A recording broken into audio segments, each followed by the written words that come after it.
Seandainya setiap hikmah dibuka, maka kita tidak akan sabar, tidak perlu ibadah. Makanya justru ibadah kita kepada Allah adalah Allah menyembunyikan hikmah tersebut, sehingga kita tidak tahu hikmahnya, tapi kita sabar. Seandainya hikmahnya Allah buka, semua orang sabar. Saya sering sampaikan kisah Nabi Yusuf alaihissalam, ketika diuji dengan ujian berturut-turut, dia sabar. Bahkan ketika dia masuk penjara, dia bilang, tolong ceritakan saya itu kepada rajamu supaya dikeluarkan di penjara. Ternyata Allah mentakdirkan dia tetap di penjara. Temannya tadi lupa cerita tentang Nabi Yusuf. Ternyata di balik dia tetap di penjara ada hikmahnya. Akhirnya raja mimpi dan tidak ada yang bisa tafsirkan kecuali Nabi Yusuf. Seandainya dia keluar di penjara ketika itu, pulang ke Palestina tidak jadi apa-apa. Keluar di penjara pulang. Tapi Allah ingin dia ditambah lagi penjaranya 7 tahun. Ternyata setelah 7 tahun raja mimpi. Jadi penjara 14 tahun. 7 tahun plus 7 tahun berikut. Ternyata raja bermimpi setelah itu dan tidak ada yang bisa nafsirkan kecuali Yusuf alaihissalam. Akhirnya dia jadi bangsawan. Seandainya sejak awal Nabi Yusuf sudah tahu bahwasanya dia bakalan dihasati oleh kakak-kakaknya, dijual jadi budak, dimasukkan dalam sumur, dipesahkan dari orang tuanya, di penjara, dituduh mau menzinai Imratul Aziz. Dia tahu ujungnya jadi bangsawan, sejak awal dia senyum-senyum aja.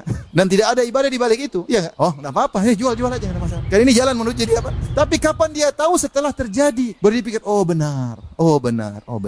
Tapi selama itu dia beribadah kepada Allah. Ibadahnya apa? Sabar, husnudzon kepada Allah Subhanahu wa taala. Ujungnya pasti apa? Indah. Makanya Allah berkata kepada Nabi Nuh alaihissalam, "Tilka min amba'il ghaibi nuhiha ilaik, ma kunta ta'lamuha anta wala qaumuka min qabli hadza, fasbir innal aqibata lil muttaqin." Ya. Tentang Nabi Nuh Allah berkata kepada Nabi Muhammad SAW, "Wahai Nabi Muhammad SAW, inilah kisah Nabi Nuh yang kami ceritakan kepada engkau, wahai Muhammad. Kau tidak tahu sebelumnya dan kaummu juga tidak tahu tentang kisah ini. Saya ceritakan. Ini hal gaib, wahai Nabi Muhammad." Kalau begitu, lihatlah Nuh alaihissalam bersabar 950 tahun, ujungnya indah.